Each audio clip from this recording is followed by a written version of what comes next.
बिहार में जब हम लोग आकर जनसुराज की हमने प्रयास शुरू किया तो हमारे पास भी इस तरह के एक्स एमएलए एमपीज़ के लड़के या उनके घर वाले उनको जोड़कर काम शुरू करने का एक विकल्प था। लेकिन जब मैंने बिहार में एक अध्ययन कराया कि पिछले 30-35 साल में बिहार में विधायक सांसद कौन बना है, चाहे वो किसी दल से बना, तो 2-2.5 महीने के रिसर्च से हम लोग को पता चला कि बिहार में सिर्फ 1250 परिवार के लोग ही आज तक एमएलए एमपी बने हैं, चाहे वो किसी भी दल से बना हो। हम लोग को लगता है कि लालू जी के परिवार का वर्चस्व है। आप लालू जी की बात छोड़ दीजिए, भाजपा को ले लीजिए जो दावा करता है कि भाई हम परिवार से गाइडेड नहीं हैं। भाजपा में आज सबसे बड़े नेता के तौर पर यहाँ पर उनके डिप्टी सीएम हैं सम्राट चौधरी जी।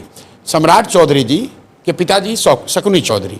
जब बिहार में कांग्रेस का शासन था तो शकुनी चौधरी जी उसमें विधायक और मंत्री थे। फिर जब लालू जी का शासन आया तो शकुनी चौधरी जी उसमें भी विधायक मंत्री बने। उसके बाद नीतीश जी का शासन आया तो उसमें भी शकुनी चौधरी जी विधायक मंत्री थे।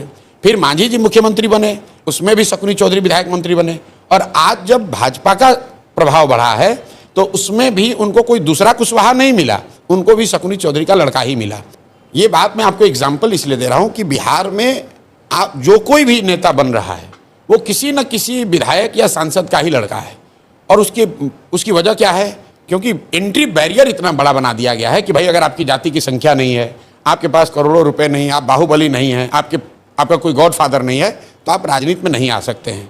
उसको तोड़ने के लिए जनसुराज ने यह प्रयास जो शुरू किया है कि अगर आप में क्षमता है, अगर आप में समाज के प्रति चेतना है, अगर आप बिहार में कुछ नया करना चाहते हैं तो व्यवस्था की चिंता मत कीजिए, वो चिंता जनसुराज करेगी। आप आइए और राजनीति में जुड़िए और कुछ अच्छा कीजिए। और ये सोचकर बहुत बड़ी संख्या में लोग जुड़े हैं।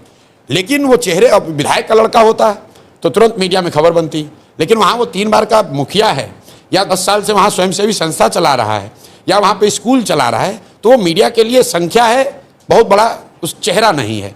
इसलिए इतनी बड़ी संख्या होने के बावजूद कई बार लोग कहते हैं कि और दूसरा कौन है, दूसरा कौन है? भाई यहाँ पर सैकड़ों अधिकारी, रिटायर्ड ऑफिसर्स, डॉक्टर्स, लॉयर्स, मैं आपको दावे के साथ कह रहा हूँ कि बिहार में कोई जिला आप उठा लीजिए, वहाँ के सबसे बड़े डॉक्टर, वहाँ के सबसे बड़े वकील, वहाँ से सबसे नामी गिरामी जो पदाधिकारी होगा, कभी रहा हो किसी सर्विस में, स्टेट सर्विस में या इंडियन सर्विसेज में, उसमें से बहुतायत लोग, 50% से ज़्यादा लोग आज जनसुराज में हैं, सक्रिय सदस्य हैं, बड़ी भूमिका में हैं।